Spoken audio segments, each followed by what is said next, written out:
네, 안녕하세요. 저는 허태준이라고 하고요. 아까 의원님께서 소개해 주신 대로 교복위에 작업복을 입었다라는 책을 썼습니다. 네, 그 책은 제가 지나왔던 어떤 한 시절에 대해서 이제 쓴 글인데요. 저는 직업회 고등학교를 졸업을 했어요. 그리고 현장 실습제도, 산업기능요원 제도를 통해서 지역 중소기업에서 3년 7개월 정도 일을 했었습니다. 제가 올해 만으로 26살인데 한 20대 절반 정도를 이제 공장에서 지역 중소기업에서 이제 지냈던 것 같아요. 지금도 여전히 그 시절이랑 점점 이제 멀어지면서 살아가고 있는데, 그렇게 이제 평범하게 살았다면, 그냥 점점 그 잊혀지는 시절로 하나의 추억으로 그 시절을 여겼을 것 같습니다. 그런데 저는, 제가 지나왔던 어떤 시간 안에, 우리 사회에서 뭔가 바라봐주지 않는 사람들의 삶이나 이야기, 어떤 경제인의 삶의 감각 같은 게 있다는 느낌을 받았었어요. 그리고 그게 기록될 필요가 있겠다라는 생각을 했던 것 같습니다. 그러다 보니까 자연스럽게 그 이야기를 책으로 쓰게 됐고요. 부족한 책이지만 어쨌든 다 썼기 때문에 오늘 여러분들과 이렇게 만날 수 있었던 것 같습니다. 네, 다시 한번 너무 반갑습니다. 잘 부탁드리겠습니다.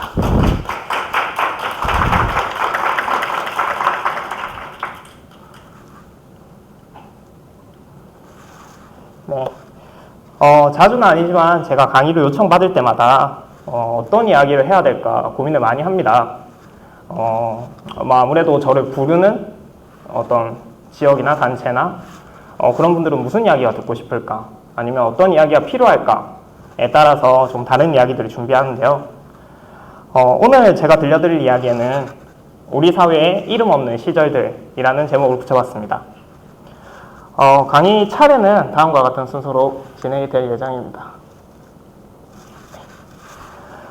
첫 번째로는 이름 없는 시절이라는 게 무엇을 뜻하는지, 제가 오늘 여러분들께 궁극적으로 어떤 이야기를 좀 들려드리고 싶은지, 또 그게 왜 중요한지 짚고 넘어가려고 합니다.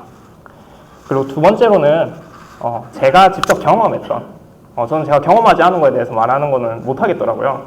그러다 보니까 제가 경험했던 이름 없는 시절들, 그 중에서도 직업계 고등학교, 현장 실습생, 산업기능요원에 대해서 보다 자세한 이야기를 들려드리고자 합니다.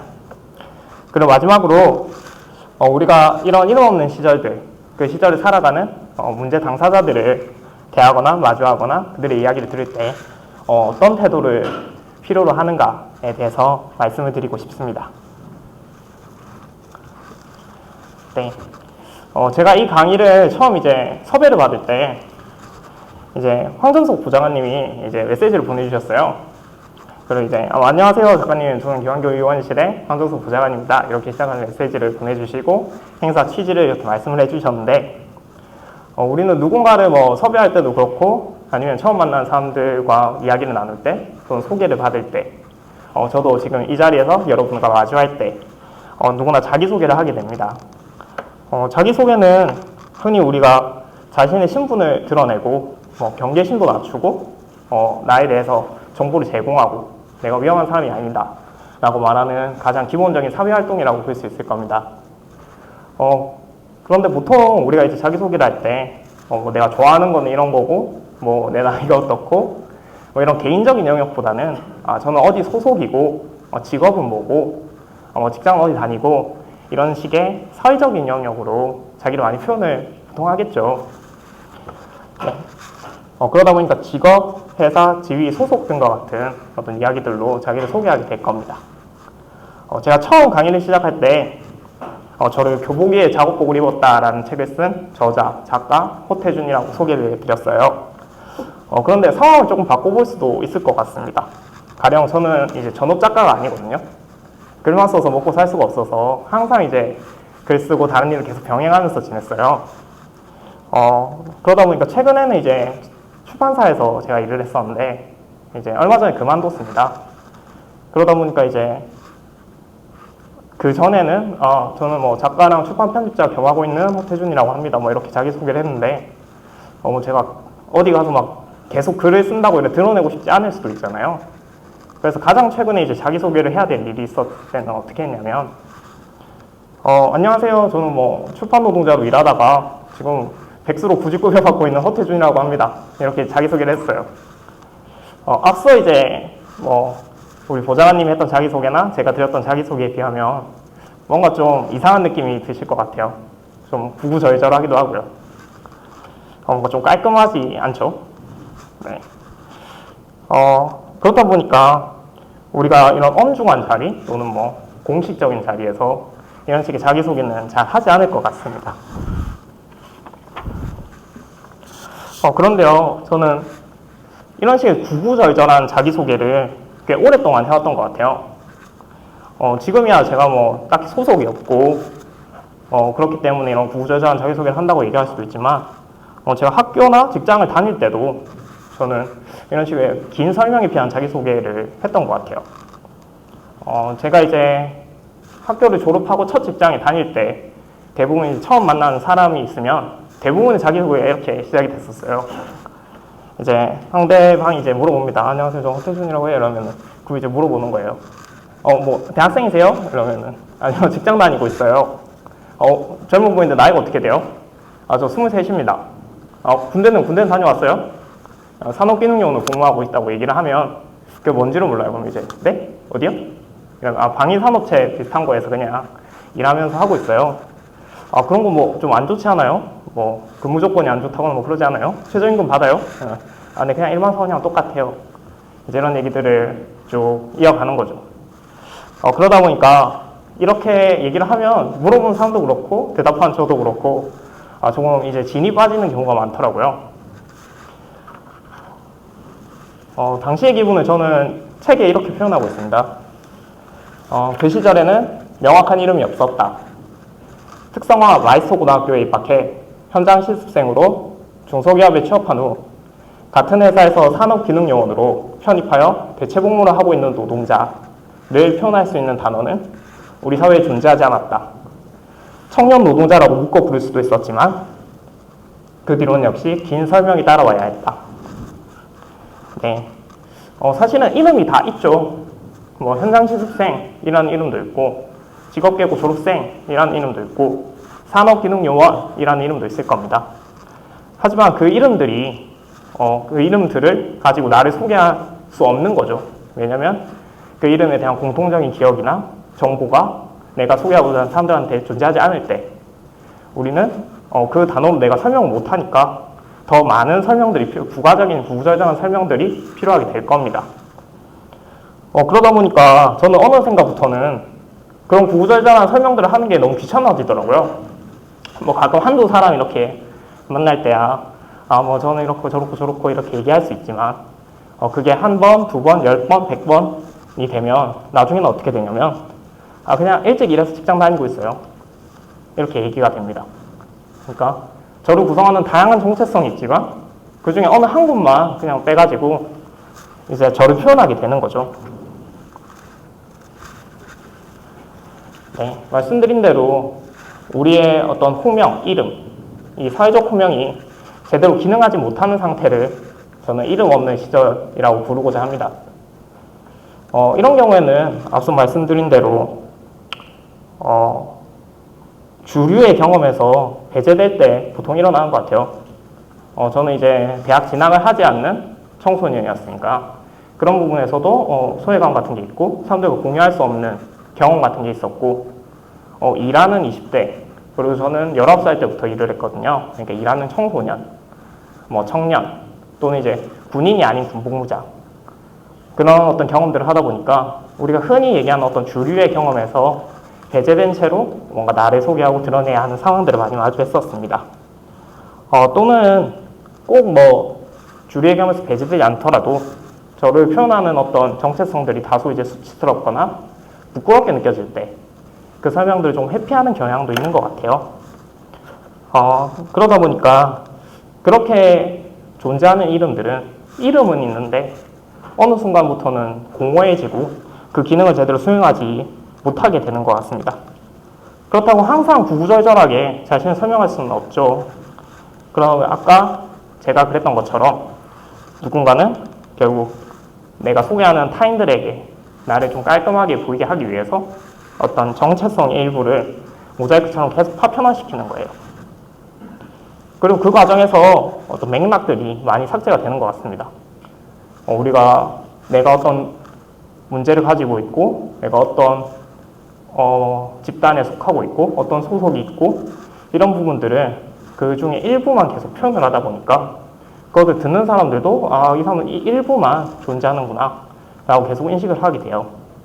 그러다 보니까 우리 사회에는 특성화고 졸업생이 있는데 보이지 않아요. 마이스 고등학생이 있는데 보이지 않아요. 현장 실습생도 있는데 내 주변에는 아무도 없는 것 같고, 산업기능형도 분명히 있는데 찾을 수가 없어요. 그들이 자기를 표현할 때 그렇게 표현을 하지 않기 때문이죠. 그러다 보니까 그분들을 구성하고 있는 다양한 어떤 맥락이나 구체성들이 있는데 그런 것들이 많이 상실되는 지점들이 생겨나는 것 같습니다.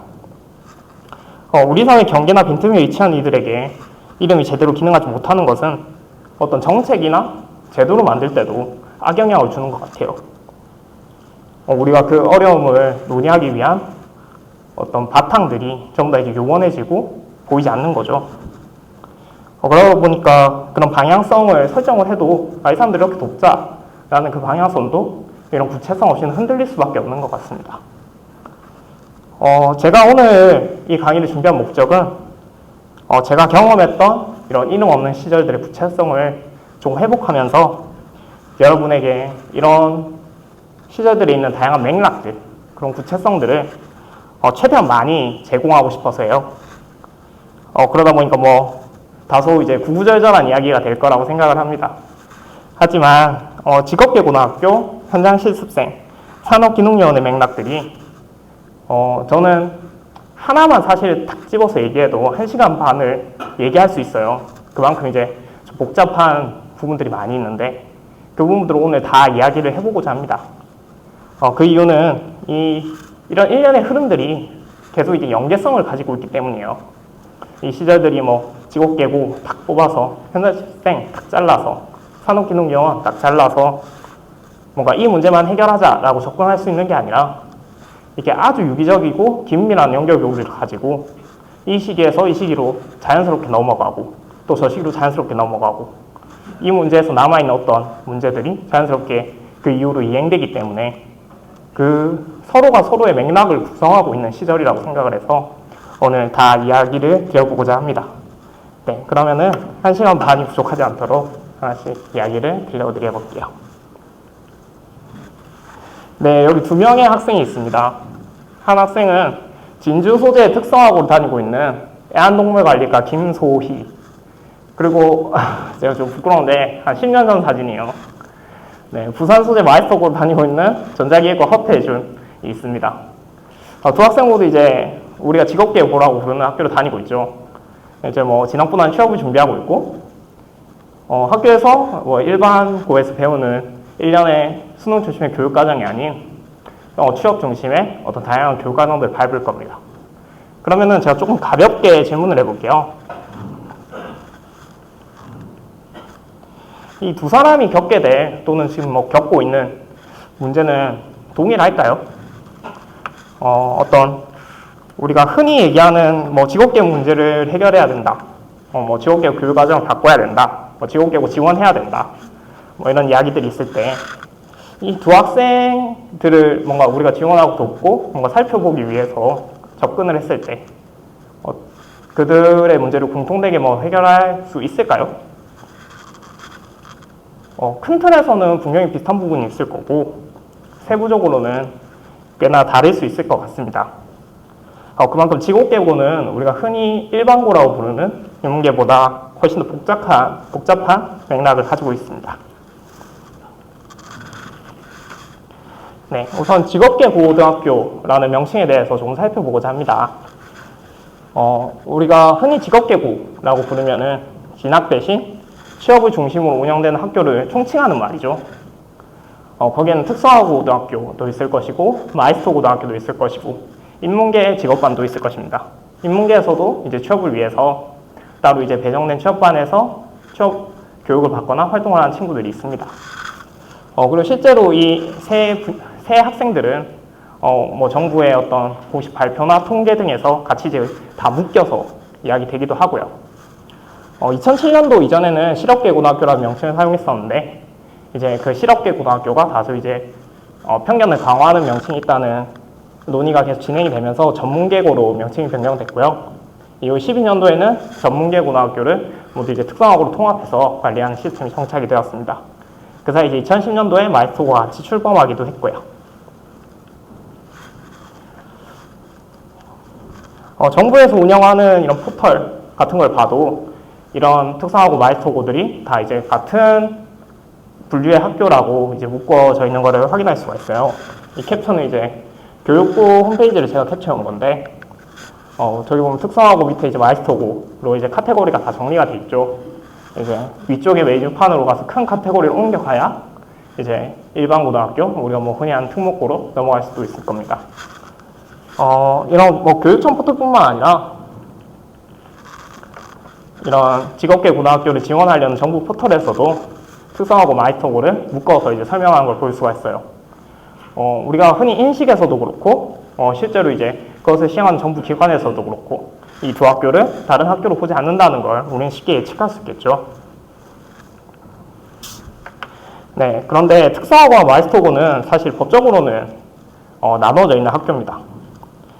특성화 고등학교 같은 경우에는 초중등 교육법 시행령 91조, 제91조에 적용을 받고요. 네, 소질과 적성 및 능력이 유사한 학생을 대상으로 특정 분야의 인재 양성을 목적으로 하는 교육 또는 자연 현장 실습 등 체험 위주의 교육을 전문적으로 실행하는 고등학교를 말한다 라고 정의되어 있습니다. 반면에 마이스터 고등학교 같은 경우는 동법 시행령 제90조를 적용을 받아요. 그래서 특수 분야의 전문적인 교육을 하는 목적을 가지고 있다라고 명시되어 있습니다. 사실 마이스터고는 특목고로 분류가 돼요. 그런데 제가 질문을 하나 드려볼게요. 저는 부산에 있는 마이스터 고등학교를 나왔거든요. 그럼 제가 어디 처음 보는 사람들 앞에서 저 특목고 출신이에요 라고 말할 수 있을까요? 그러면은 좀 이상한 사람 취급을 받겠죠. 우리가 흔히 하는 특목고는 뭐 과학고라든지 아니면 국제고라든지 그런 좀 더 공부를 엄청 잘하는 친구들이 가는 그런 학교를 떠올릴 겁니다. 실제로 우리의 인식 속에서는 마이스터고와 특성화고는 같은 직군의 학교이기 때문에 나 특목고 나왔어요 라고 하는 말이 아주 이질스럽게 좀 들리는 경향이 있을 것 같아요. 이런 이질감이 이런 명문화되어 있는 부분과 현실에서의 차이가 제가 하고자 하는 이야기의 아주 중요한 부분입니다. 그렇기 때문에 이 부분을 기억하시고 다음 내용으로 넘어가면 좋을 것 같아요.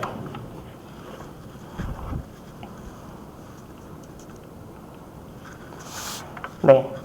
그리고 또한 이제 같은 직업계고, 그래 뭐 마이스터고 특목고 뭐 법적으로 나눠진 거 알겠는데 결국엔 뭐 동일하게 사용되니까 이 학교들이 크게 다르지 않은 건 알겠어 라고 한다면 좀 더 세부적으로 들어가 보면 그 직업계 고등학교 안에서도 각각의 지역, 학군, 분야 등에 따라서 큰 차이를 가지고 있습니다. 제가 준비한 자료는 이제 2021년에 발표된 제1차 취업 유지율 자료예요. 취업 유지율은 취업률이랑 다르게 학교를 졸업한 이후에 6개월 동안 그 현황을 조사해서 이 학생들의 취업이 유지되고 있는지를 분석한 자료이기 때문에 단순 취업률보다 얼마나 많은 학생들이 회사에서 그만뒀는지 등을 더 자세하게 나타낼 수 있는 자료라고 생각이 듭니다. 해당 자료를 보면 전체 특성화고, 마이스터고, 일반고 직업반 이렇게 나눠져 있는데 마이스터 고등학교가 제일 취업률 유지율이 높죠. 이건 어떻게 보면은 마이스터 고등학교가 국가 지원도 많이 받고 우수한 특성화고를 마이스터고로 전환시킨 것도 있고 그 마이스터 고등학교들이 지역에서 평판도 좋고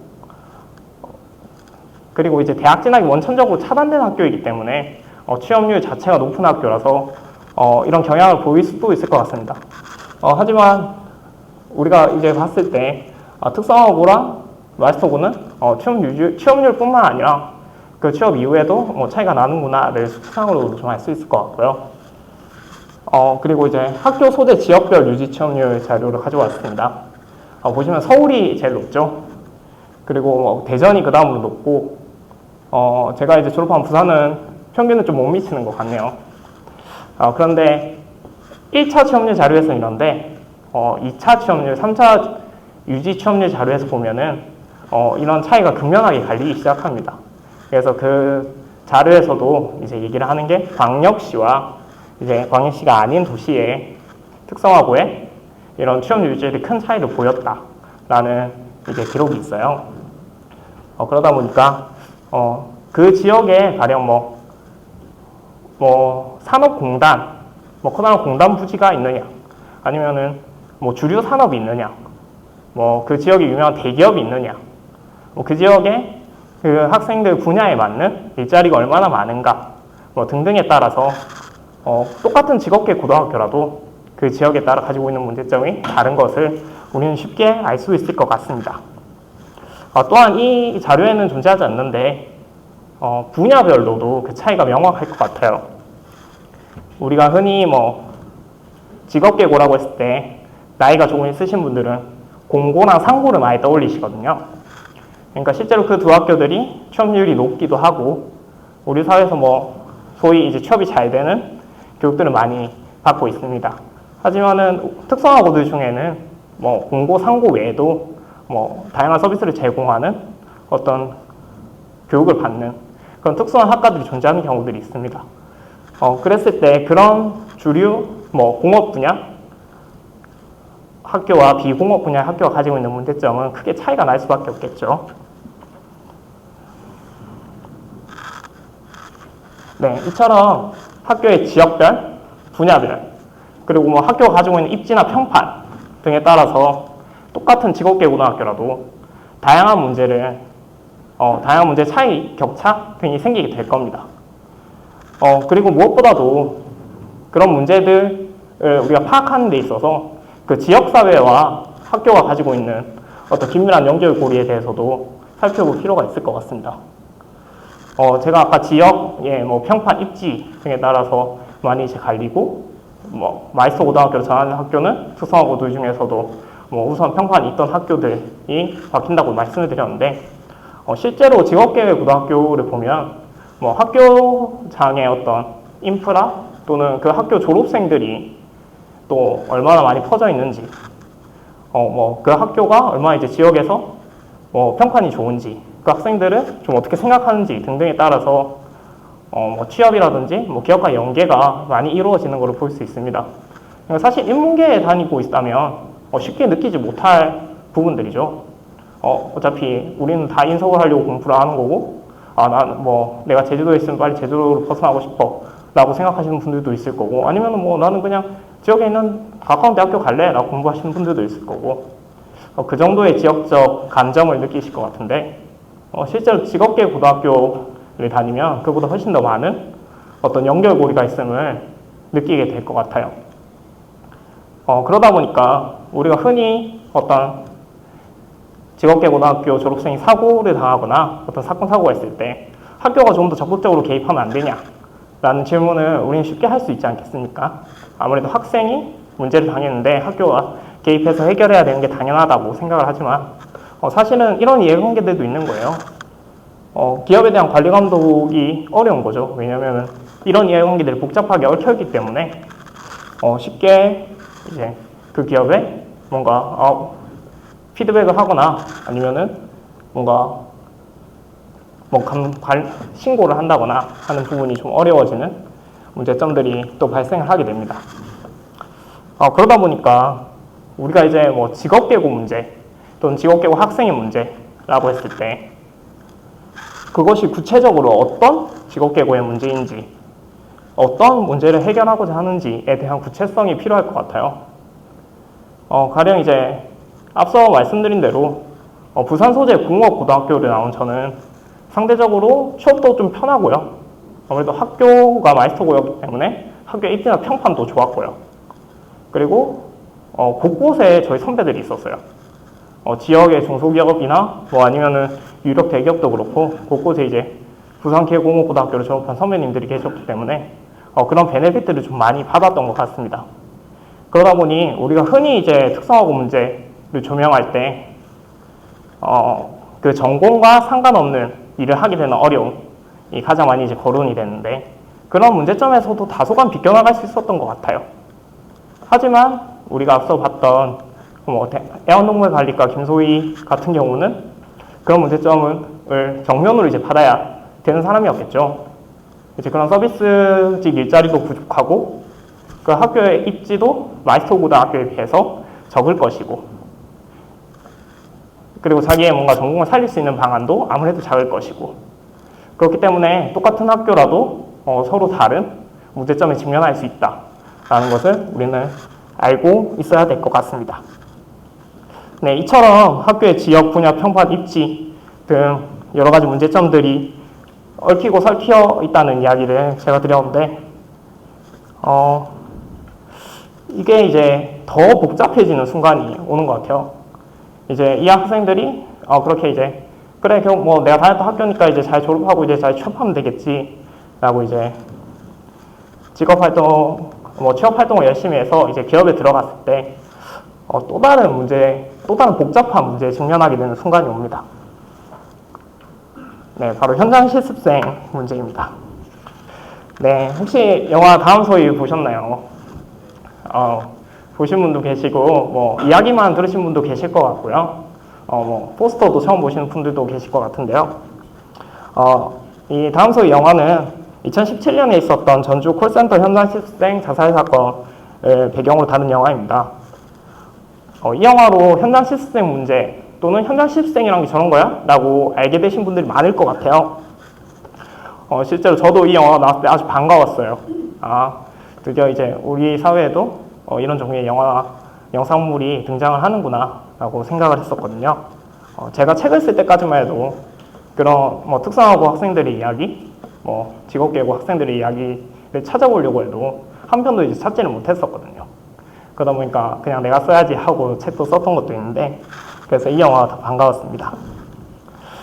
영화에서 보면 이제 크게 두 부분으로 이야기가 구성이 돼요. 하나는 이제 소희가 겪게 되는 이야기, 그리고 소희가 이제 자살한 이후에 그 사건을 추적하는 형사 유진의 이야기로 영화가 구성되어 있습니다. 그런데 배두나 씨가 연기한 이 형사 유진이 이 소희의 죽음을 추적하면서 이제 기업에도 갔다가 학교에도 갔다가 이제 교육청에도 갔다가 하면서 차에서 이런 얘기를 해요. 동료 형사에게 하는 얘기인데, 현장 실습이라는 거 나는 처음에는 대학생들이 나가는 실습 같은 건 줄 알았어. 현장에서 배워야 할 기술이란 것도 있잖아. 그런데 아닌 거지.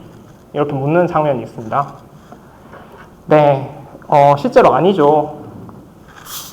실제로 우리가 생각하는 그런 어떤 실습이라는 개념과 직업계고 산업체 현장 실습은 그 차이를 많이 보이고 있습니다. 네, 우리나라 우선 법부터 살펴보자면 현장 실습을 규정하는 것은 크게 두 가지인데요. 하나는 직업교육 촉진법이고요. 하나는 이제 교육과정 총론에 들어가 있습니다. 제가 읽어보면은 진로와 관련하여 취업 및 직무 수행에 필요한 지식, 기술 및 태도를 습득할 수 있도록 직업 현장에서 실시하는 교육 훈련 과정이라고 이제 직업교육 훈련 촉진법에 명시하고 있습니다. 또한 이제 교육과정 총론에서는 다양한 직업적 체험과 현장 적응력 제고를 위해 학교에서 배운 지식과 기술을 경험하고 적용하는 교육이라고 명시하고 있습니다. 하지만 대개는 이제 산업체 채용 약정형 현장 실습, 즉 산업체 파견 현장 실습을 일컫는 말로 보통 통용되고 있습니다. 제가 최근에 이제 관련 활동을 하시는 분들에게도 들었는데 그런 논의들도 있었대요. 기업 말고 이런 공동 실습소나 센터 같은 걸 만들어서 현장 실습 보내면 안 되냐, 이런 논의들도 있었다는데 현재 직촉법에서는 그렇게 하는 게 위반이라고 하더라고요. 현재 우리나라에서 현장 실습이라고 부르고 현장 실습이 될 수 있는 건 산업체 채용 약정의 현장 실습밖에 존재하지 않습니다. 그러니까 뭔가 명문상으로도 이 경우는 이제 우리가 직업계고 현장 실습이라고 하면 산업체 파견형 현장 실습을 뜻하는 거라고 이해하시면 될 것 같아요. 네, 다음 소위 영화가 이제 다뤄지는 배경은 16년도에서 17년도 사이입니다. 그리고 이제 제가 현장 실습을 했던 기간도 2015년도에서 16년도 사이예요. 저는 이제 고등학교 3학년 2015년 9월에 여름방학이 끝나고 이제 기업에 취업을 했습니다. 현장 실습을 나간 거죠. 그런데 저는 당시에 그 현장 실습을 나갈 때 그거를 교육이라고 생각하지 않았어요. 왜냐하면 저는 그때 노동자였거든요. 실제로 제가 지금도 이제 4대 보험 확인증을 끊어보면은 2015년 9월부터 제 4대 보험이 들어가 있습니다. 그때부터 고용보험 혜택도 연장이 되고요. 그러니까 제 첫 노동의 기간이 그때부터 이제 시작이 되는 거죠. 그리고 소위도 마찬가지입니다. 영화에 나오는 16년, 17년도 배경에서도 제가 겪었던 것과 동일하게 이제 근로계약서와 이제 협약서를 동시에 쓰는 장면 등이 나오거든요. 그러니까 소위도 사실은 그때 노동자였어요.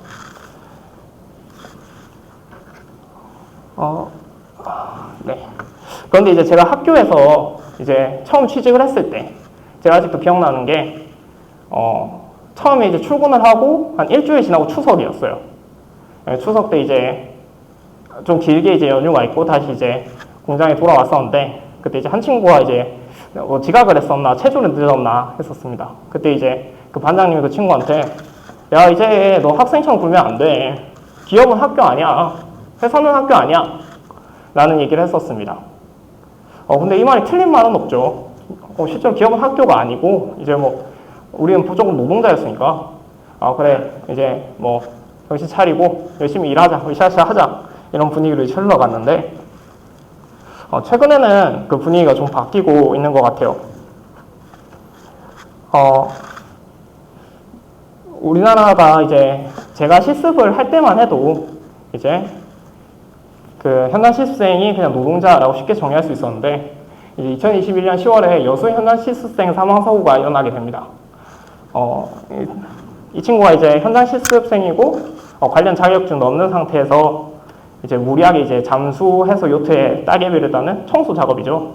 그런 거 이제 지시를 받고 작업을 하던 중에 이제 그 물속에서 나오지 못하고 사망에 이르게 되는 사건이었습니다. 당시에 뭐 당연히 근로기준법도 위반했고 이 친구에 대한 보호 조치 같은 것도 없었고 현장 실습 그 교사라고 있어요. 현장 실습 교사를 기업에서 지정해야 된다라는 게 있는데 그 작업을 지시했던 대표가 현장 실습 교사로 이제 등록되어 있던 그래서 이제 그분은 중대재해처벌 대상까지 됐었던 그런 사건입니다.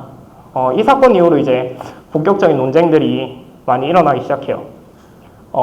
이 학생들을 학교도 졸업하기 전인데 이렇게 막 노동 현장으로 내모아도 되냐 이런 논의들이 있었고요. 실제로 2017년, 18년에 이제 제주와 아까 말했던 진주에서 난 사건으로 현장 실습이 한번 폐지가 됐었거든요. 이제 그 이후에 그 폐지하니까 뭐 안 좋더라, 뭐 학생들 관리도 안 되더라, 뭐 취업률도 떨어지더라. 그러니까 다시 부활시키자 해서 부활한 이후에 다시 사고가 재발했기 때문에 이때부터 교육청이 본격적으로 조금 이 학생들을 규정하는 작업에 나서기 시작했습니다. 그래서 교육부에서 본격적으로 이제 현장 실습생은 학생이다 라고 정의를 확실하게 내려요. 그럼 이제 어떻게 되느냐? 이 현장 실습생들은 고용노동법이 아니라 직업훈련 촉진법 대상자가 됩니다. 그러다 보니까 임금 형태의 수당을 받을 수가 없어요. 그러니까 뭐 교육수당 아니면 실습수당이라는 명목으로 이제 돈을 지급받게 되고요. 그러다 보니까 교육부에서는 이것을 최저임금의 70%로 권고하고 있습니다. 그 외에는 이제 교육부의 어떤 지원금으로 대신 내주는. 근데 이제 이게 권고일 뿐이라서 실제로 뭐 60%를 주는 것도 있고요. 뭐 여러 가지 문제점들이 또 대두됐었던 부분이 있었습니다. 그리고 아까 저는 이제 4대 보험이 다 들어가 있다고 말씀을 드렸잖아요. 근데 2021년 이후 이때 이후에 이제 현장 실습 나갔던 친구들은 4대 보험 적용이 안 되고 산재보험만 적용이 됩니다. 근데 우리나라에서 뭔가 일을 했다 아니면 직업을 얻었다 노동을 했다라는 어떤 판별 기준은 전부 고용보험으로 기준이 잡히거든요. 그러다 보니까 고용보험 관련 사업 가령 우리가 너무 흔하게 생각하는 퇴직금, 뭐 구직급여, 실업급여 또는 내 자격을 인정받을 수 있는 뭐 자격증 요건이나 아니면은 내가 이직을 할 때 내가 이만큼 일했다라는 어떤 업무의 기간에서도 이 현장 실습 기간은 인정을 받지 못하게 되는 겁니다. 네, 여기서 아주 다양한 문제점들이 많이 나왔었는데, 그럼 현장 실습생은 학생이냐, 노동자냐, 학교는 그럼 이게 교육이냐, 교육이 아니냐, 노동이냐, 이런 얘기들이 막 오고 갔었어요. 그런데 저는 그런 어떤 논의들, 의견들이 하나의 질문으로 수렴한다고 생각을 들었습니다. 바로 이제 기업은 학교가 될 수 있느냐라는 질문이에요. 당연히 이제 교육부에서 현장 실습을 교육이라고 지정을 했고 현장 실습생은 학생이라고 지정을 했으니까 그 학생들이 실제로 있는 공간은 교육을 하는 공간이 되어야 되잖아요. 근데 이 학생들이 실제로 이제 기업에 가는데 현장 실습을 시행하는 기업들이 이제 대부분 영세한 중소기업들이거든요. 실제로 우리가 유력 대기업 내지 공기업 우리가 가고 싶다고 선망하는 그런 기업들에서는 현장 실습 제도를 이용하고 있지 않습니다. 대부분 이제 학교를 졸업하고 학생들을 이제 취업을 시키거나 또는 이제 방학 등의 기간을 이용해서 기업 내 자체적 연수를 하는 경우가 있어요. 그건 교육이라고 우리가 볼 수 있겠죠. 그런 어떤 연수 센터가 있고 교육 강사가 있고 커리큘럼이 있고 기간이 있고 그 기간도 자기들이 다 지원해주고 그런 어떤 일련의 과정들은 우리가 저건 교육이다 라고 볼 수 있을 겁니다. 하지만 그렇게 교육을 제공할 수 있는 기업이 얼마나 될까요? 대한민국에. 그리고 현장 실습 제도를 이용하는 기업으로 한정한다면 그 규모는 더 작아질 수밖에 없을 겁니다. 실제로 현장 실습 제도 아니라도 이제 타 사업에서조차 이제 기업의 교육 역량 제고를 지적하는 의견들이 많이 있습니다.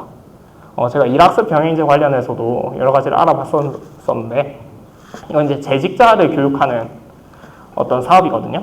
그러니까 회사에 있는 사람을 더 이제 교육을 더 시켜서 어떤 더 나은 숙련도를 가지고 자격을 인정하게 하자라는 취지로 이제 일학습 병행제가 시행되는데 이 이슈 분석에서조차 이제 기업의 교육 역량이 많이 부족하다. 여기에 대한 뭔가 컨설팅이나 지원 등이 더 필요하다라는 문제가 지적되고 있습니다. 그런데 재직자도 이제 재직자를 교육하는 것도 교육 역량이 떨어진다는 지적을 받는 기업들이 과연 학생을 첫 노동 경험하는 이들을 온전하게 잘 교육할 수가 있을까요? 그리고 근본적으로는 또 이런 질문을 해볼 수 있을 것 같습니다. 그런 교육을 열심히 하는 기업도 있을 수 있잖아요.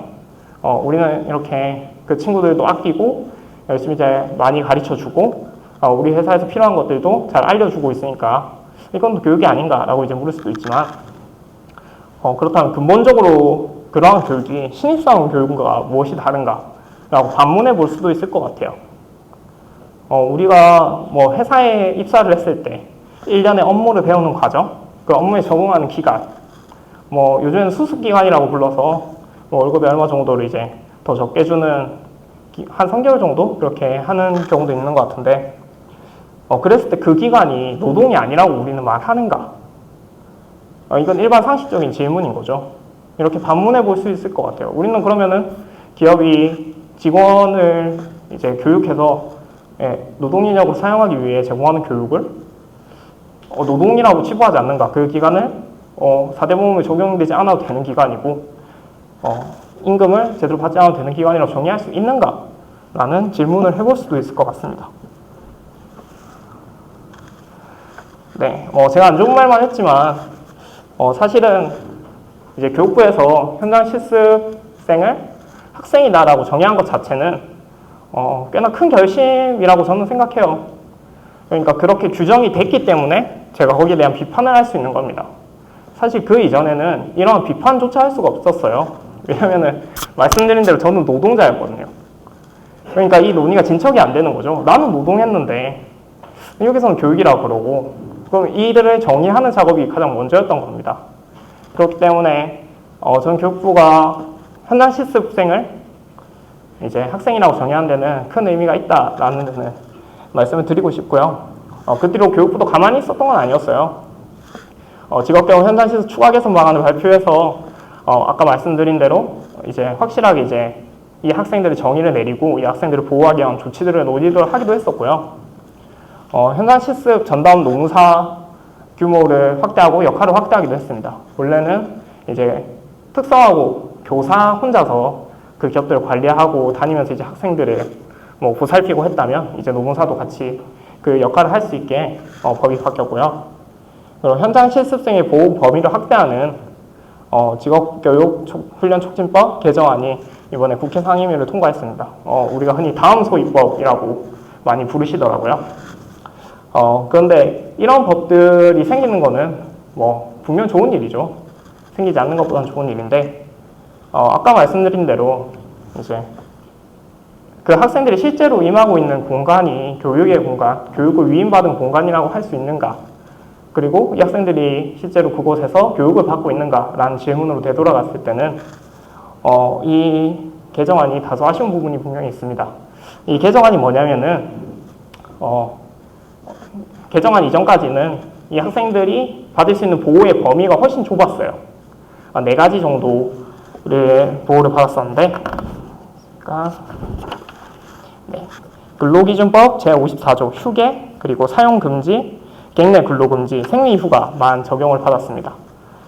그런데 이런 개정안에는 이제 강제근로금지, 폭행위금지, 중간착취의 배제, 공민권의 행사, 금품 청산, 직장 내 괴롭힘 금지, 직장 내 괴롭힘 발생 시 조치, 기능스급자의 보호 및 배치 규정을 추가로 이제 보호 범위를 넓힌 거죠. 그런데 이게 참 아쉽다면 아쉽고 좀 이상하다면 이상한 부분이, 우리가 어떤 대상을 보호하고자 한다면 그 보호의 규정이 더 엄격해져야 되잖아요. 그런데 사실 이 부분은 우리가 보호하고자 하는 부분들이 오히려 일반 노동자보다 그 보호 범위를 더 받지 못하고 있어서 그거를 조금씩 늘려가는 형태인 거예요. 그러니까 어떻게 보면 어린이 보호구역과 일반 도로가 있는데 어린이 보호구역이 더 위험한 거예요. 우리는 그게 좀 이상하다고 생각을 하잖아요. 그런데 지금 개정되는 뭔가 논의되는 교육의 이런 방향이나 정책들은 그런 식으로 시행이 되고 있다. 그럼 왜 그렇게 시행이 되고 있을까? 바로 이제 현장 실습생을 학생으로 규정했기 때문에, 현장 실습생이 노동자가 아니다라고 규정했기 때문에 발생하는 문제들인 겁니다. 그리고 사실 이런 논의들이 슬프게도 현장에서는 이 말을 하나도 못 넘어가요. 우리가 현장에서 뭐 학생이 아니라도 이제 이 얘기를 들었을 때 앞서 했던 논의가 다 무색해져 버리는 겁니다. 우리가 뭐 현장 실습생을 보호하기 위해서 그들은 학생이고 여기는 교육 현장이고 그들은 교육을 받고 있고, 이렇게 아무리 논의를 해도 현장에서 야 여기 학교 아니야 한마디를 못 넘어가요. 이 말을 넘어갈 수 없는 논의와 법안 정책들이 저는 많이 아쉽다는 생각이 들고요. 그러니까 우리가 현장 실습생을 학생으로 명확하게 규정을 하고 그들을 이제 교육의 차원에서 보호하려고 한다면 이 말을 넘어갈 수 있을 만큼의 훨씬 더 진지하고 다양하고 논리적인 논의들이 필요하다는 이야기를 드리고 싶습니다. 네, 다음으로는 이제 현장 실습 문제에 관해서 좀 정리를 드려보려고 해요.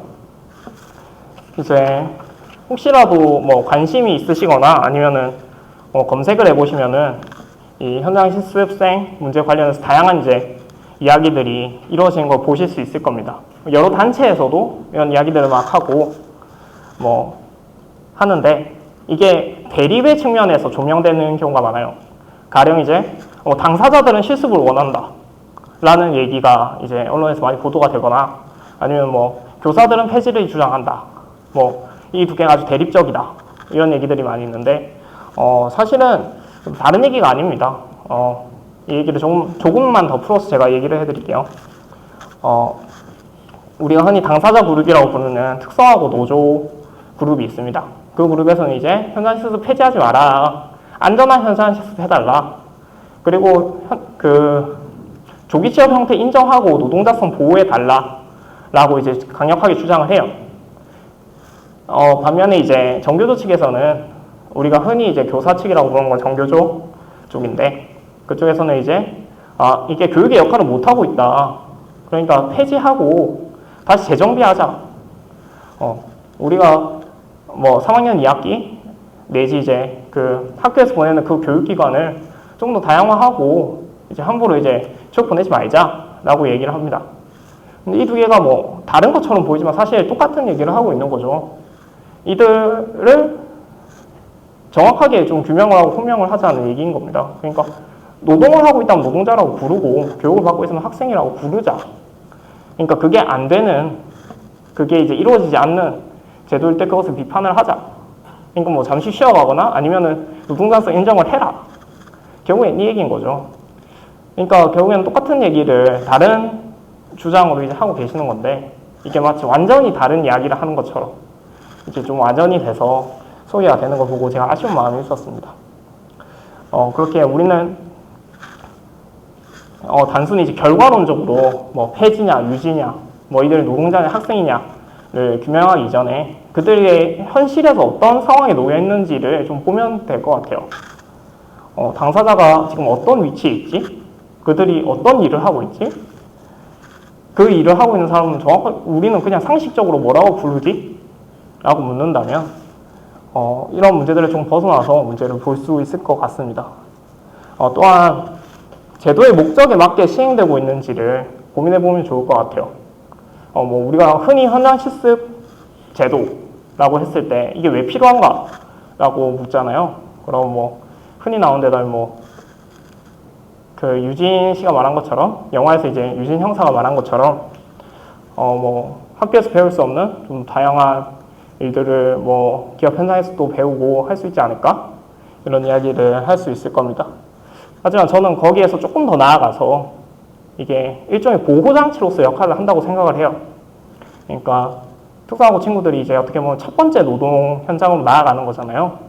그랬을 때 그 노동 현장에서 뭐 적응하지 못할 수도 있고 또는 이제 뭔가 부당한 일을 당할 수도 있고 그랬을 때 이 친구들이 그 회사를 그만두고 다시 되돌아올 곳이 있는가, 다시 되돌아와서 준비할 기간이 생기는가에 대한 고민을 해볼 수 있을 겁니다.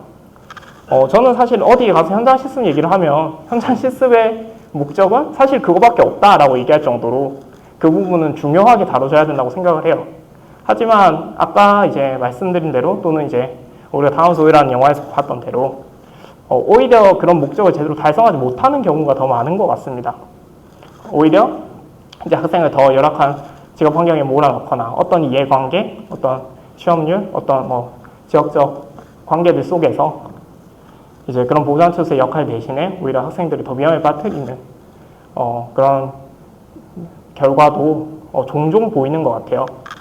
그렇기 때문에 이들이 과연 더 나은 일자리로 뭐 이행하고 나아가는데 이 제도가 효과적이냐라는 질문을 다시 해볼 수 있을 것 같습니다.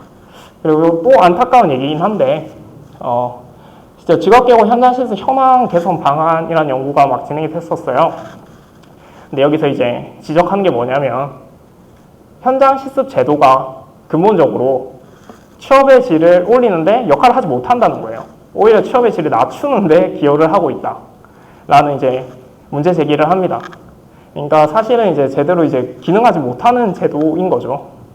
우리가 이 제도를 교육의 측면에서 보호장치의 측면에서 또는 이제 더 나은 일자리, 노동의 질의 측면에서 봤을 때도 이 현장 실습 제도가 제대로 기능하지 못하고 있는 게 아닌가라는 비판을 제기해 볼 수 있을 것 같습니다. 네, 이제는 뭐 현장 실습도 네, 그러면 현장 실습 제도에 대한 어떤 뭐 개선점들 이런 게 필요할까라고 했을 때 사실은 저는 여기에 좀 조심스러운 입장이긴 해요. 그래도 오늘 여기 참여하신 분들은 단순히 맥락도 중요하지만 우리가 결국에는 뭘 주장해야 될지도 중요하게 여기실 것 같아서 제가 생각했을 때 가장 좀 시급한 문제들을 준비를 해봤습니다. 네. 우선은 현장 실습 제도의 비판은 앞서 많이 했지만 그들이 겪고 있는 실제 환경에 대해서 그들이 어떤 위치에 있는지에 대해서 다소간 인정을 할 필요가 있다는 생각이 들어요. 그렇기 때문에 현행 제도 안에서는 현장 실습생의 노동자성을 인정할 필요가 있지 않나라고 생각을 합니다. 물론 뭐 교육의 측면이 훨씬 더 많이 강화되거나 이런 기업이 지는 교육의 부담이 훨씬 더 증가한다면 바뀔 수도 있겠죠. 하지만 지금의 현실에서는 현장 실습생이 일반 노동자와 그렇게 다른 일을 하지 않다는 현실이기 때문에 그런 부분에 대해서는 노동자성 인정이 필요하다라고 지적해 볼 수 있을 것 같습니다. 그리고 사실은 이런 이중적인 정체성에 대해서 우리가 너무 막 새롭게 너무 복잡하게 받아들이는 경향이 좀 있는 것 같아요. 그런데 그렇지 않거든요. 제가 다음 소 영화에서 영화를 보고 이제 나오는데 어떤 분이 그런 얘기를 하시더라고요. 쟤네들 학생인들 술 먹는 장면이 왜 저래 많이 나와? 이런 얘기를 하시더라고요. 그러니까 실제로 영화에서 보면 이 친구들이 이제 교복 입고 처음에 나와서 학교에서 선생님 만나고 바로 술 마시러 가요. 그래서 나 취업됐다 이러고 소주 막 마시면서 막 술자리 동사람하고 싸우고 그러면서 이제 막 다시 이제 현장 실습 나가서 기업에 있다가 거기서도 계속 술 먹고 그런 장면들이 나오는데 사실은 이 시기가 그 봄방학 이후인 거죠. 그러니까 겨울방학 이후, 그러니까 12월 이후에 성인이 된 상태에서 이제 현장 실습에 나간 상태라고 이해하시면 될 거고요. 그리고 그런 종류의 어떤 정체성은 사실 학교를 다녔던 분들이라면 모두 흔하게 겪는 상황인 것 같아요. 우리 모두 이제 뭐 법적으로는 성인이지만 아직 학생의 신분을 유지한 경험이 누구라도 있잖아요. 하지만은 그 시기를 그냥 쉽게 잊어먹는 거죠. 왜냐면 그 시기에 특별히 부당한 일을 당하지 않았기 때문일 수도 있고요. 그 시기를 특별히 기억할 필요가 없기 때문일 수도 있을 것 같습니다. 하지만 그런 어떤 이중적인 정체성은 그렇게 특별하거나 대단한 일이 아니다. 그냥 뭐 누구나 겪는 어떤 자연스러운 일이고 성인인 동시에 학생일 수 있는 거죠. 그렇기 때문에 저는 여기에 대한 논의도 그냥 당연히 이제 노동자인 동시에 학생일 수 있다라고 조금 간단하게 얘기할 수 있어야 된다라고 생각을 합니다. 현장 실습 운영 기간 및 그런 관리 기간을 집중적으로 만들 필요가 있다라는 말씀을 좀 드리고 싶은데요. 우리가 뭐 수시 집중 기간, 뭐 수시를 이제 집중 모집할 수 있는 기간이 따로 이제 대학에 다 지정을 할 수 있는 걸로 알아요. 그렇다면 현장 실습 기간도 단순히 기업 재량에 맡기지 말고 딱 언제부터 언제까지만 무조건 해라 라고 이제 지정을 하고 그때 이제 관리 감독 행정 체계를 좀 집중할 필요가 있지 않나. 사실 현장 실습 문제뿐만 아니라 어떤 문제들이 나올 때마다 일손이 없다, 행정력이 부족하다 라는 얘기가 항상 나오잖아요. 정말로 그게 부족하다면 그것을 적어도 집중해서 관리할 수 있는 기관을 만들어야 된다고 생각이 듭니다. 또한 이제 이거는 앞서 말한 것과 오히려 반대인데 취업처를 처음에 이제 찾을 때 그것을 이제 검토하고 이 취업처는 괜찮은 것 같아. 아니면 이 취업처는 나쁜 것 같아. 그러니까 우리 학생들 여기 보내지 말자 라는 어떤 판별을 하는 일종의 기관이 필요하다라는 생각이 듭니다. 지금은 학교 재량이거든요. 그래서 이제 대부분 이제 취업 교사가 이런 업무들을 다 전담을 하고 있습니다. 근데 사실 저도 이제 회사를 다녔고 뭐 사회생활도 이제 일찍 시작해서 적게 한 건 아닌데 뭐 좋은 기업 나쁜 기업을 잘 구별을 못 하겠어요. 그리고 내가 직접 거기서 일하는 게 아니고 뭐 그냥 어떤 데이터 시트를 보고 여기 좋은 기업인지 나쁜 기업인지 판별할 수 있는 어떤 시야를 가지는 거는 쉽지 않은 일인 것 같습니다. 그렇기 때문에 현재에서는 그런 부분에 관심이 많고 어떤 역량적인 측면에서 이런 경험들이 많으신 분들은 그런 거를 착착착 찾아내세요. 여기 딱 봐도 그냥 좋은 기업이네. 여기 딱 봐도 그냥 엉망진창이네. 이렇게 찾아내시는 분들이 있는 반면에 거기에 대해서 뭐 관심이 다소 덜하거나 아니면 처음 그 업무를 맡은 교사분들의 경우에는 이런 시선을 갖기 쉽지 않은 부분이 있습니다. 그렇기 때문에 이 부분은 당연히 이제 그런 전문적인 시야를 좀 가진 분들이 그런 어떤 검토나 확정을 할 수 있는 기관이 따로 필요하지 않을까라는 생각이 들어요. 그러면은 우리는 취업처를 처음에 찾는 것과 그것을 피드백하는 기관을 만들어야겠다고 생각할 수 있는 거겠죠. 그리고 사실은 영화에서도 영화를 보다 보면은, 다음 소 영화를 보다 보면은, 막막함을 느끼는 분들이 참 많았던 것 같습니다. 영화 마지막에도 결국엔 그 문제가 해결이 안 되고, 그 유진 형사가 이제 기업, 학교, 교육청을 차례로 가면서, 다 이제 자기 잘못이 아니라고 말하고, 다 이제 어쩔 수 없다고 말하고, 결국엔 이제 교육청에서도, 뭐 이제 교육부 가시렵니까? 이런 얘기를 들으면서, 다소간 절망하는 장면들이 많이 나오는데, 그러다 보니까 사람들이 이 문제, 현장 실습 문제를 논의하면은, 너무 복잡하다. 해결 방법이 없는 것 같다. 이렇게 느끼는 것 같아요. 근데 사실은 가장 확실한 해결 방법이 있습니다. 너무 쉽고 가장 확실한 해결 방법이 있어요. 그게 뭐냐면, 기업의 선정 기준을 아주 강화하는 겁니다. 얼마나 강화해야 되냐고 물어보면, 최소한의 교육을 담보할 수 있는 기업에만 현장 실습 제도를 운영하게 하면 돼요. 그렇게 하면은 사실 학생들이 받는 어떤 장기적인 어려움, 단순히 현장 실습 기간 이외에도 그 기간 이후에 겪는 어려움들도 제어할 수 있고요. 그리고 취업의 질도 올라가고요. 그리고 그곳에서 이루어지는 것을 교육이라고 명명하는 것도 그렇게 부끄럽지 않은 일이 될 겁니다. 하지만 이렇게 하면은 자연적으로 이제 취업률이 떨어질 수밖에 없거든요. 그렇기 때문에 저는 사실 직업계고 문제, 현장 실습 문제를 우리가 논의함에 있어서 취업률 떨어져도 된다라고 얘기할 수 있어야 된다고 생각해요. 거기에 대해서 아주 민감하게 받아들인 경우도 있지만 우리가 차라리 유지 취업률 조사처럼 취업의 질을 평가할 수 있는, 그리고 학생 만족도를 평가할 수 있는 부분들을 더 확대해야 되는 거 아닌가. 그리고 그런 어떤 학교를 평가함에 있어서 그런 부분들을 더 강화해야 되는 거 아닌가라는 생각을 하게 됩니다. 네, 저도 직업계고 졸업했고 많은 분들이 지금도 뭐 직업계고 졸업해서 이제 현장 실습을 하고 있을 텐데 여기까지만 들어도 좀 복잡한 것 같아요. 이렇게 막 내가 뭐 학생인지 노동자인지도 모르겠고 내가 다니는 학교도 막 좋은지 나쁜지도 모르겠고 그렇게 이제 어려움에 어려움을 거쳐서 이제 학교를 졸업하고 현장 실습 제도도 끝났다고 가정을 해봅시다. 그런데 저는 그 이후에도 하나의 문제를 더 겪었어야 됐거든요. 그게 뭐냐면 바로 군대입니다. 네, 대한민국 남자라면은 누구나 이제 국방의 의무를 수행해야 하는데요.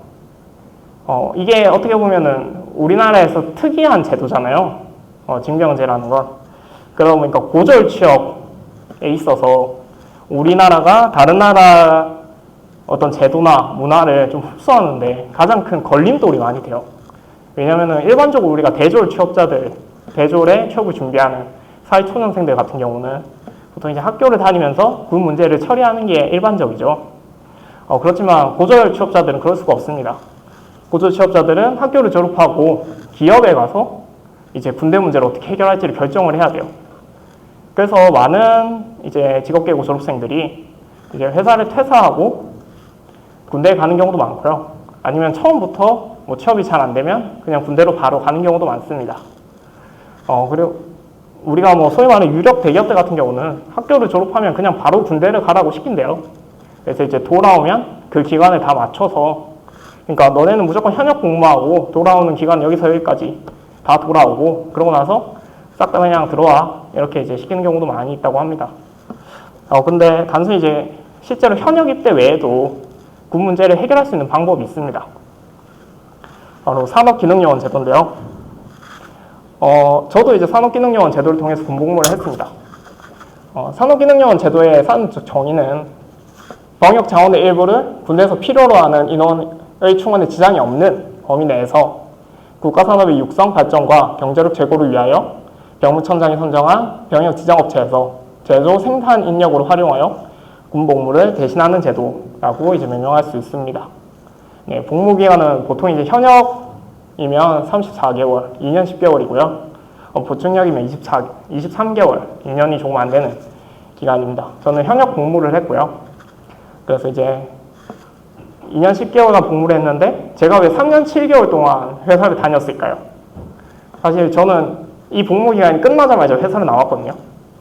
그런데 이 2년 10개월 회사를 다닌 게 아니라 3년 7개월 회사를 다닌 이유는 이 일종의 TO라고 해야 되나요? 이 인원이 이제 배정받는 일종의 순서가 있습니다. 이제 기업에서 그게 이제 매해 몇 개씩 나오거든요. 뭐 올해는 2개, 올해는 5개, 뭐 올해는 뭐 3개 이렇게 나오면은 그 회사에 이제 다니는 사람들이 그거를 이제 순차적으로 이제 받게 돼요. 그래서 보통 바로 받는 경우는 드물고 한 1년에서 2년 정도 일을 하다가 이렇게 사회복무요원으로 투입되는 경우가 많습니다. 그러면은 보통 이제 4년에서 5년, 저는 이제 거의 졸업하자마자 산업기능요원으로 편입이 됐었거든요. 그런데 제 친구 같은 경우는 저보다 1년을 더 회사를 다녔고, 그럼 보통 5년, 6년 정도를 한 회사에서 이제 근무를 하게 되는 형태라고 보시면 될 것 같습니다. 이전에는 산업기능요원이 다 대학생으로 이루어졌었대요. 그러다 보니까 70% 정도가 이제 회사를 계속 안 다니고, 이후에 이제 다시 학교를 다니는 복학을 하거나, 뭐 다른 일을 하거나 해서 한 70% 정도가 이제 대부분 회사를 퇴사하는 일이 발생을 했다고 합니다. 그러다 보니까 회사 입장에서는 뭐 적지 않은 기간을 같이 일해서 이제 일 좀 하게 됐는데, 회사를 계속 나가니까 뭐 좀 아까울 수도 있고, 여기에 대해서 좀 이 친구들이랑 계속 할 수 있는 방안 같은 게 없나? 라는 이야기가 계속 논의가 되기 시작했겠죠. 그러다 보니까 2012년에 특성화고 마스터고 위주로 이 제도를 운영하자라는 방침이 세워집니다. 실제로 최근에는 전 분야 이제 인원 배정을 직업계고등학교 졸업자로 배정이 됐어요. 이건 국방부 자료인데요. 보시면 19년부터 23년까지 산업기능요원은 보통 기간산업체에 종사를 많이 하거든요. 나머지 방위산업체나 뭐 농업 분야는 조금 예외로 치고 기간산업체 분야만 보시면은 앞에 있는 숫자는 이제 정규 배정 인원입니다. 그리고 그 오른쪽에 괄호 안에 들어가 있는 숫자는 이제 직업계고 졸업생 비율이에요. 보시면은 밑에서부터 봐도 거의 뭐 19년에 100%고 그 위에도 뭐 거의 뭐 95% 이상, 그 위에도 뭐 거의 90% 이상, 그 위에도 90% 이상, 2023년에는 100% 이제 직업계고 졸업생들이 이 제도를 이용하고 있다라고 볼 수 있을 겁니다. 제가 강의 처음에 이 시절들이 하나의 시절로 딱 끊어지는 게 아니고 다 어떤 연관성을 가지고 있다라고 말씀을 드렸잖아요. 이런 이유 때문입니다. 실제로 우리가 이런 제도들을 이용하는 사람들이 누구냐라고 했을 때 보시다시피 전부 다 직업계고 졸업생들이 이 인원을 배정받게 되는 거예요. 그러다 보니까 산업기능요원 문제를 직업계고 졸업생들의 문제로 우리가 구체적으로 명명할 수도 있는 겁니다. 네. 산업기능요원은 어떻게 보면 뭐 군인이기도 하고 군 복무자이기도 하고 노동자이기도 하잖아요. 하지만 상대적으로는 노동자성을 훨씬 더 많이 인정을 받습니다. 그래서 군복무라는 특이성만 제외하면 최저임금과 근로기준법 등 노동관계법을 적용받는 노동자라고 명시가 되어 있고요. 실제로 뭐 해외여행을 할 때 뭐 신고를 해야 된다거나 뭐 그런 종류의 불이익을 제외하면은 뭐 거의 뭐 일반인이랑 똑같다라고 생각하시면 될 것 같아요. 하지만 일부 기업 현장에서 이런 군 복무를 빌미로 여러 가지 안 좋은 일들이 많이 발생하는 게 오랜 문제로 많이 지적이 됐었습니다. 실제로 저도 너무 그런 얘기를 흔하게 들었어요. 니들한테는 여기가 군대야. 이런 얘기를 너무 이제 일상적으로 들었거든요. 그러니까 뭐 저희 같은 경우는 그냥 한마디 듣고 넘어가는 수준이었지만 이게 이제 더 심해지면 일종의 폭언이 되고 협박이 되고 폭행까지 이어지는 경우들도 있었습니다. 그렇다 보니 산업기능요원의 직장 내 차별, 직장 내 괴롭힘이 오랜 문제로 많이 지적이 됐었습니다. 그러면 뭐 회사고 노동자니까 그냥 뭐 나쁜 일 있으면 퇴사하면 되지 않아? 라고 얘기할 수도 있지만 여기에도 당연히 이제 군복무라는 문제가 얽혀 있게 되는 거죠. 그러다 보니 이제 산업기능요원들은 이직을 하거나 퇴사를 하면은 그 다음 이직 장소를 결정하는 기간이 정해져 있거든요. 그리고 그 기간 동안은 군복무로 인정이 안 되고 그 기간 안에 이제 재취업을 못하면 이제 다시 이제 군대를 가야 됩니다. 그리고 군대를 갔을 때 내가 이제 복무한 부분에 대해서 4분의 1 정도밖에 인정을 못 받아요.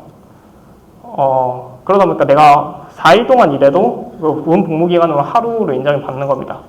여기에 대해서 논의가 최근에 이루어지고 있는 걸로 아는데 제가 이제 회사를 다닐 때도 그런 분위기들이 있었어요. 그러다 보니까 제 친구도 이제 회사에서 어떤 부당한 업무 지시 등이 있어서 이제 이직처를 막 알아보고 있었는데 쉽지가 않았습니다. 일단은 회사를 계속 다니면서 그런 이직을 준비해야 되고 뭐 연차를 쓰고 면접을 한다거나 그런 것들을 계속 했었어야 됐고요. 왜냐하면 회사를 쉽게 그만둘 수 없는 상태였기 때문에 그리고 이런 어떤 제도적인 부분에 좀 기업들이 빠삭한 기업들도 있고 좀 잘 모르는 기업들도 있잖아요. 앞서 말한 대로 이런 제도를 이용하는 부분이 대부분 중소기업이기 때문에 그래서 그 친구가 면접까지 다 보고 옮기기로 확정이 됐는데도 그 기업에서 근데 이거 중간에 넘어오면 안 되는 거 아니야?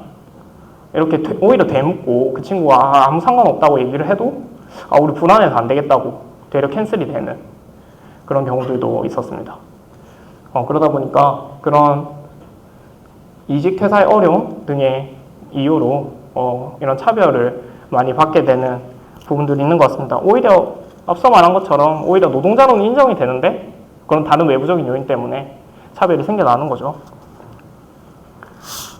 그렇다면 여기서도 우리는 이 질문을 해볼 수 있을 것 같습니다. 이 차별이 일어난 근본적인 이유는 그거잖아요. 소위 너네 꿀 빨고 있다. 너네는 군대 안 가고 그냥 회사에서 돈 벌면서 꿀 빨고 있는 거 아니냐 라는 어떤 목소리 때문에 그런 팽배한 분위기 때문에 이들이 받는 차별이 해소가 되지 않는 측면이 있는 것 같습니다. 그렇다면은 저는 되묻고 싶어요. 산업기능요원 제도는 정말 그냥 개인의 변형 혜택을 위한 제도인가? 라고 했을 때 저는 아니다라고 대답을 하고 싶습니다. 이거는 통계청 자료인데요. 보시면은 기간 산업 분야에 공업 분야를 보시면 좋을 것 같아요. 그래서 소개가 8,727개 있고 공업이 8,671개가 있습니다. 그러니까 이 자료가 의미하는 게 뭐냐면 산업기능요원 제도를 이용하고 있는 회사는 대부분이 이 공업 분야 제조 기업이라는 거예요. 그러니까 이걸 다르게 말하면 무슨 얘기냐면 이 산업을 거의 떠받치고 있는 겁니다. 이 제도가. 이건 단순히 제 생각이 아니고요. 제 생각이나 개인적 의견이 아니고요. 실제로 이제 산업기능요원 제도는 그 공정성 논의 때문에 자주 폐지가 언급이 됐었거든요. 그래서 얘네한테는 좀 과분한 혜택을 주는 거 아니냐라는 논의가 실제로 있었고, 그래서 여러 번 이제 폐지가 논의됐다가 이제 다시 미뤄졌다가 다시 폐지 논의됐다가 미뤄졌다라고 반복했습니다. 그런데 그때 가장 많이 반대를 한 게 누구냐라고 했을 때 이 제도를 이용하는 기업이 반대를 가장 많이 했어요. 여기 보시면은 그 기업이 이제 그 폐지가 한창 물이 오른 2009년에 이제 조사를 한 겁니다. 그래서 이제 그 기업들한테 물어봤어요. 600몇 개 업체한테. 이 인력 공백이 산업기능요원 폐지가 됐을 때 그렇게 이제 비어있는 인력들이 생산활동에 크게 영향을 미치냐라고 물어봤을 때 79%가 그렇다. 매우 크게 영향을 미친다라고 대답을 했고요. 그리고 이 제도의 존속을 희망하냐는 질문에는 94.4%가 제도의 존속을 희망한다라고 이제 답을 했습니다. 사실상 기업도 이 제도를 운영하고 이 제도가 유지되기를 바라고 있는 거예요. 그리고 12년 이후에는 직업계 고등학교 학생들이 이 제도를 많이 이용하게 된다고 말씀을 드렸죠. 그러다 보니까 이 학생들이 5년 내지 그런 장기적인 어떤 커리어를 쌓는 아주 중요한 지점으로서 산업기능요원 제도가 작용을 하게 되는 것 같습니다. 이런 자료들을 토대로 우리는 산업기능요원 제도는 기업과 산업의 존속을 위해 유지되는 제도라는 점을 확인할 수 있는 것 같아요. 네, 그렇다면은 산업기능요원 문제는 우리가 좀 어떻게 접근해야 될까라는 방향을 한번 제시해 보려고 합니다. 우선은 근로권 보호 정책과 더불어서 산업기능요원에 대한 인식 변화가 필요한 것 같아요. 당연히 이제 뭔가 문제가 생겼을 때 그 문제를 감시, 감독할 권한은 노동부에 있고요. 이 친구들이 이제 노동자이기도 하고, 물론 병무청 산하에 있긴 하지만은, 그런 부분, 그런 어떤 신고 체계에 대해서는, 노동자가 동일하게 이제 적용을 받습니다. 그렇기 때문에 그런 부분들에 대해서는 이제 당연히 이루어져야 되는 조치들이라고 생각이 들고요. 그렇다면 그런 앞서 말한 대로, 이게 소위 그들을 차별하는 이유가 되는 너네는 그냥 꿀 빠는 애들이잖아. 너네들 뭐 이런 정도로 고생해도 상관없잖아. 라는 인식을 바꾸는 데는 좀 어떤 방법이 있을까? 라고 했을 때 이 제도 자체가 뭐 당연한 지원, 뭐 그냥 너네 당연히 기업이 받는 그런 지원이 아니라 아주 엄선된 혜택으로 기능해야 된다는 이야기를 드리고 싶습니다. 산업기능요원 제도랑 비슷하죠. 선정 기준을 대폭 강화하고 뭐 원스트라이크 원아웃 제도를 시행한다든지 그런 식으로 실제로 이 제도를 이용하고 있는 기업이 받는 또는 느끼는 베네핏을 확실하게 올려주고 또 어떤 문제가 발생했을 때 확실하게 그 제도에서 배제하는 어떤 단계성이 필요한 것 같습니다. 그랬을 때 실제로 이 제도를 이용해서 이득을 보는 건 기업이잖아요. 우리는 흔히 이제 이 제도를 이용하는 개인만 혜택을 보고 있다라고 단정 짓지만 앞서 제가 보여드린 자료들처럼 그렇지는 않고요. 이 제도는 이 산업의 이 기업들의 아주 이제 중요한 인력 제도로서 작용을 하고 있습니다. 이거는 현장시스 제도 또한 마찬가지입니다. 그러니까 우리는 단순히 이제 이 문제를 바라봄에 있어서 뭐 직업계 문제 포함해서 현장시스템 문제, 산업기능요원 문제를 바라봄에 있어서 이게 단순히 뭐 학생들만 좋자고 하는 거고 학생들 권익이 보호되고 학생들을 보호하면 기업은 뭐 이렇게 다 나쁜 거고 기업 고생하고 이런 식으로 보는 게 아니라 오히려 이런 보호 체계를 잘 지키고 이런 제도를 잘 이용하고 하는 기업이 훨씬 더 많은 혜택을 받게 함으로써 그리고 그런 기업이 더 성장하고 할 수 있게 도움으로써 그 안에서의 자정작용도 이끌어낼 수 있다는 겁니다. 실제로 산업기능요원만으로 돌아가는 회사들도 많거든요. 거의 뭐 생산 직군에 있는 전원인 산업기능요원인 회사들도 많고요. 이런 회사에서 산업기능요원 제도에서 배제가 되면 이 회사는 좀 치명적이겠죠. 뭐 굴러가게 하겠지만 어떻게든 뭐 그랬을 때 뭐 한 명의 개인의 소위 말하는 뭐 일탈로서 뭐 문제가 발생했을 때 뭐 사실 직장 내 괴롭힘 같은 경우는 해결하기 참 어렵잖아요. 뭐 업무 배제하고 뭐 해라고 뭐 노동부에서 감사를 와도 실제로 그렇게 적용이 안 되는 경우가 많고요. 그런데 실제로 회사에 영향을 미치는 회사의 이득과 그런 운영에 영향을 미치는 잘못으로 이게 규정이 돼버리면 그 안에서 눈치를 안 볼 수 있는 사람은 많지 않을 겁니다. 그렇기 때문에 우리가 그런 것들을 자연스럽게 일어날 수 있도록 그렇게 구조를 만들어야 된다. 그렇게 기능하도록 계속 이런 제도를 개선해 나가야 된다라는 말씀을 드리고 싶고요. 이러한 이야기들은 뭐 완전히 새로운 걸 하자라는 얘기가 아니라 그래서 제도의 본래 취지에 맞게 이런 현실을 좀 회복해 나가자라는 이야기와 동일합니다. 산업기능요원 제도는 아까 말씀드린 것처럼 산업에 필요한 인재들이 그곳에서 일정의 번역을 해결할 수 있게 만드는 제도잖아요. 그렇기 때문에 이들이 단순히 뭐 혜택을 받는 존재들, 뭔가 뭐 꿀 빠는 애들 수준이 아니고 그냥 군대에 안 간 애들이 아니라 우리 산업과 사회의 이런 파트너로서 인정을 받을 수 있는 구조가 만들어져야 된다는 생각이 듭니다. 네, 정리를 조금 해보고 싶습니다.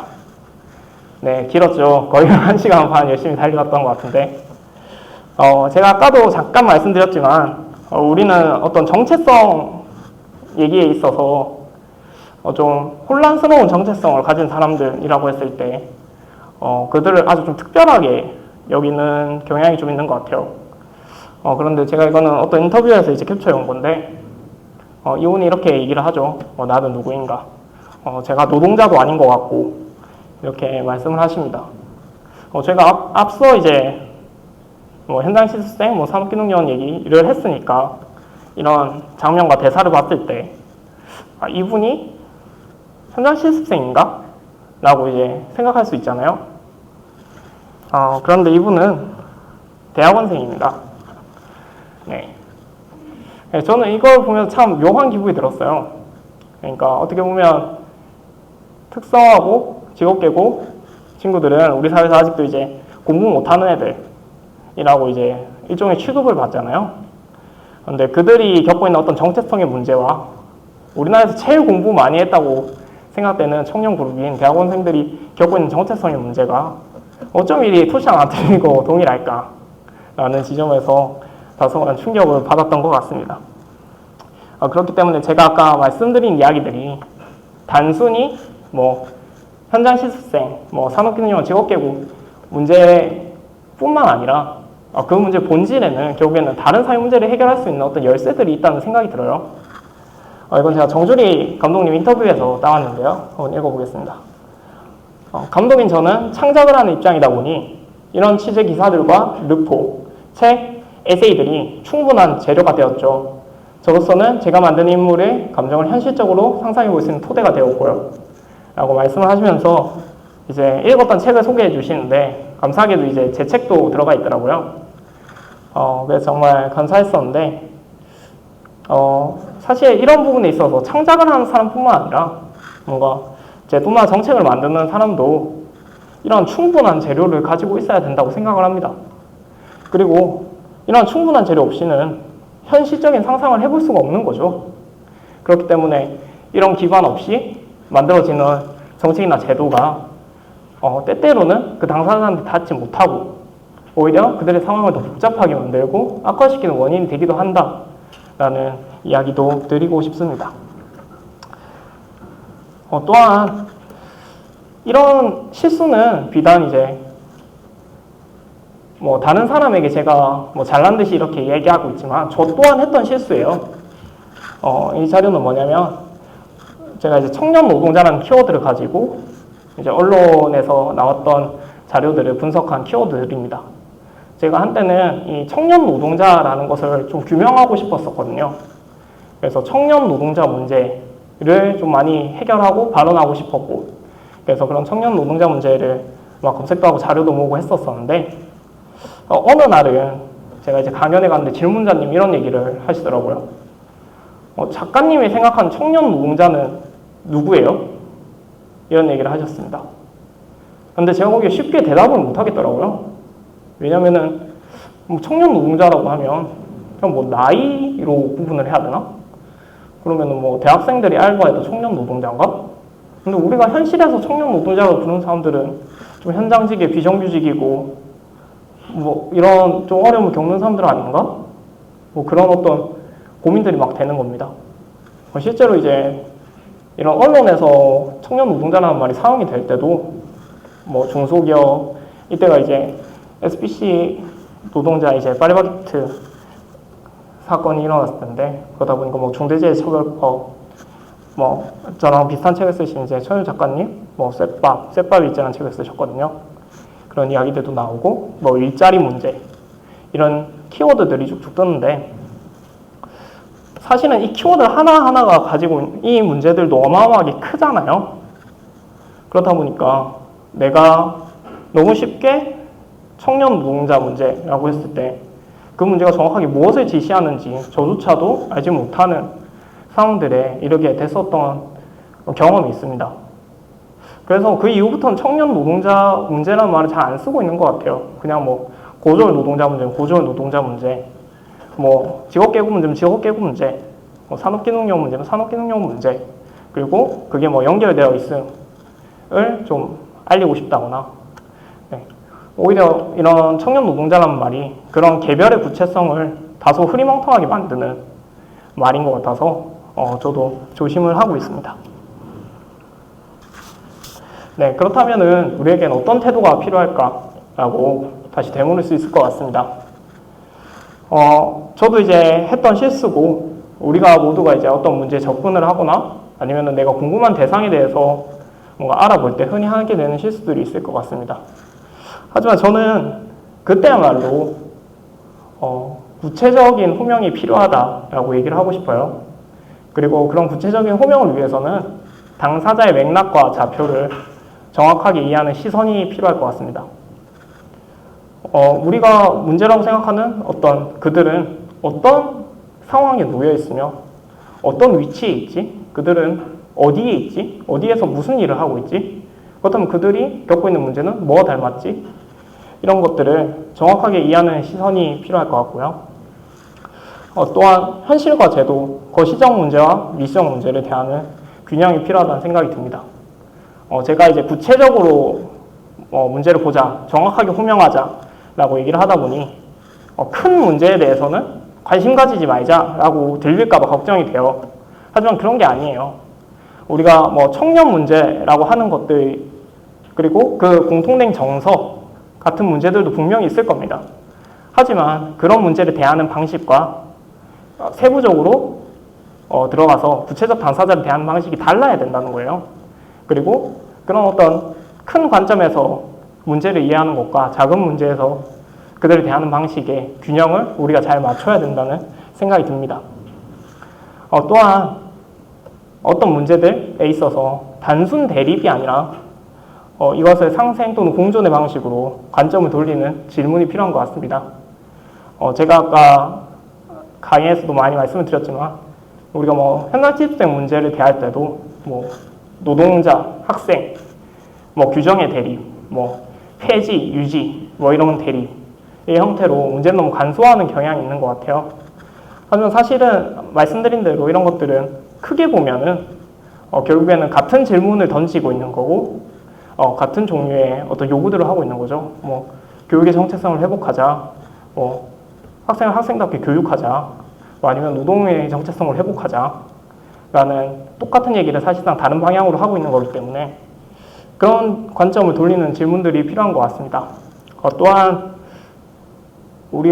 제가 아까 말씀드린 것처럼 이런 문제를 논의함에 있어서 마치 기업에게 더 큰 부담을 지우자, 기업 보고 다 하라 그러자, 이렇게 이제 들리실 수 있지만 그런 얘기가 아닙니다. 오히려 지금 우리나라는 제조업 노동자가 계속 나이를 많이 먹고 있거든요. 거의 70% 이상이 40대 이상이라는 통계도 제가 봤었는데 어떻게 보면 가장 이제 외국인 노동자 유입이 많은 것도 제조업이거든요. 그럼 이 산업을 살리기 위해서, 이 산업에 좀 활기를 불어넣기 위해서 기업들도 각자의 노력을 하고 있을 겁니다. 그랬을 때 어떤 이런 제도가 제대로 굴러가기만 한다면 그런 역할을 충분히 같이 함께 할 수 있다. 그리고 그러기 위해서 사실 이 제도가 존재를 한다 라는 거를 말씀을 드리고 싶고요. 이런 문제들이 해결이 됐을 때 이득을 보는 게 단순히 이제 이 제도를 이용하는 노동자 개인, 학생 개인이 아니라 이 기업과 산업 전체에 엄청나게 긍정적인 영향을 준다는 점, 그 사실을 한 번 더 강조를 드리고 싶습니다. 네. 정체성 얘기도 했고, 직업 교육 얘기도 했고, 여러 가지 얘기들을 했는데, 결국에는 제가 이 자리에 와서 막 긴장하면서 말도 더듬으면서 여러분에게 이런 얘기를 하는 이유는 결국에는 하나인 것 같아요. 네, 이거는 제가 이제 노동이행 관점에서 청년을 바라본 연구를 제가 본 건데 여기에 이제 좀 섬뜩한 결과가 있더라고요.